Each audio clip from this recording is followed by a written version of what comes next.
Mesdames, Messieurs, bonjour et bienvenue à tous à cette première production de votre revue de presse du mois de février. Nous sommes le 1er février 2021 au Cameroun. À la une de cette édition, Cameroun Tribune, Cameroun Saint-Siège, la paix en partage.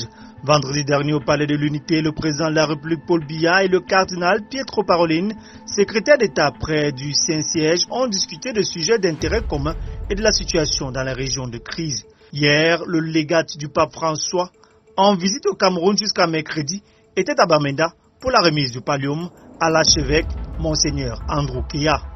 Dans le septentrion à la une de l'œil du Sahel à Damawa, femmes et jeunes écartés de l'exécutif du conseil régional. À la une du quotidien Le Jour de ce lundi, ouest, gendarmes et policiers quadrillent le village de Sokunju. Samedi dernier, des hommes en armes ont été déployés à Bamendjou pour contrecarrer toute éventuelle manifestation publique. Cette fois-ci à la une de Le Messager, arrêt des poursuites, l'affaire à Tanganakuna. Questionnement autour de la note confidentielle signée du ministre d'État SGPR ordonnant l'arrêt des poursuites contre l'ex-ministre de l'eau et de l'énergie. À la une d'émergence, affaire Basile à Tanganakuna, toute la lumière sur l'arrêt des poursuites et les procédures en cours. Les confidences de maître Luc Zak, avocat du mis en cause. Toujours dans l'affaire à Tanganakuna, cette fois-ci à la une de mutation, la tête hors de l'eau. Incarcéré en mars 2018 pour détournement de fonds publics, l'ancien ministre de l'eau et de l'énergie est en voie d'être libéré, d'après les hautes directives attribuées au chef de l'État. En santé à la une d'Éco-Santé, gestion des formations sanitaires publiques, l'hôpital de district de Bafia en ébullition. Une guerre oppose le directeur à son chirurgien. De cette guerre est né un collectif qui remet aujourd'hui au goût du jour la gestion et la gouvernance dans les formations sanitaires publiques au Cameroun. Alors que les deux parties s'affrontent, l'arbitrage du ministre de la Santé publique est fortement attendu.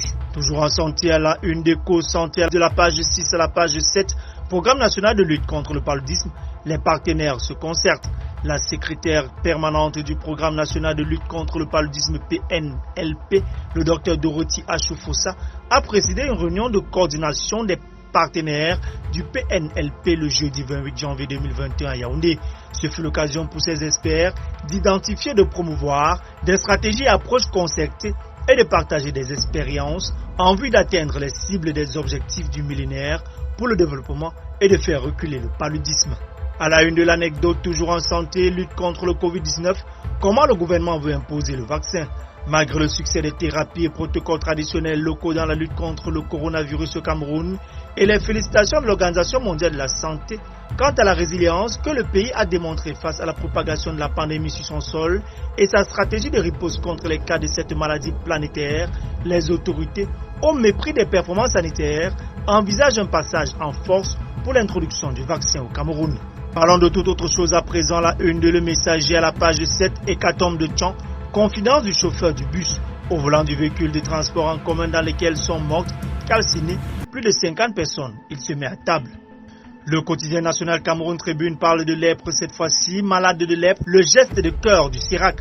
À l'occasion de la 68e journée mondiale de la lèpre, le Cercle des Amis du Cameroun a apporté du réconfort et des dons hier à Yaoundé à la grande famille des personnes affectées par la maladie. Repère de ce lundi, titre à la une, grève dans les universités d'État, malgré la sollicitude du gouvernement des enseignants toujours insatisfaits. À la une des défis actuels en économie, appui budgétaire vers un nouvel accord avec le FMI. Les ministres camerounais en charge des finances et de l'économie sont en discussion avec l'institution de Bretton Woods depuis la semaine dernière. Toujours à la une de défis actuels, port autonome de Douala, régie du terminal à conteneurs, 50,4 milliards de francs CFA, chiffre d'affaires en 2020. Selon l'autorité portuaire, les procédures pendantes devant les juridictions n'entament en rien les résultats de la régie, sans cesse en progression. À la une de repères, à la page 7 de ce journal, différents PAD groupes Bolloré, la RTC en toute sérénité. L'arrêt du 28 janvier 2021 rendu par la Cour commune de justice et d'arbitrage d'Abidjan est sans conséquence pour la poursuite des activités de la régie du terminal à conteneurs RTC du port autonome de Douala-Bonabéry. À la une des Cofinances Hebdo, Roland Kwemen, les patrons qui ont battu le Covid-19 en 2020 sont ceux qui ont investi dans le capital humain.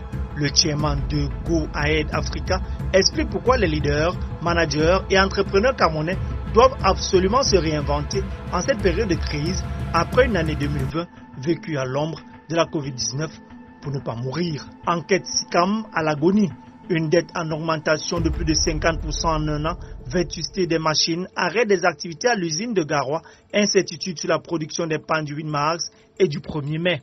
En sport, le jour, CHAN 2020, le Cameroun croise le Maroc en demi-finale. Repère des titres, Cameroun-Maroc, la bataille des lions. Immutation à la page 13, vous pouvez lire, ce sera Cameroun-Maroc en demi-finale. Et pour conclure, l'œil du Sahel, toujours en sport, titre ce lundi, CHAN 2020, un joueur de Coton Sport courtisé par les clubs européens. Mesdames, Messieurs, merci infiniment de votre aimable attention.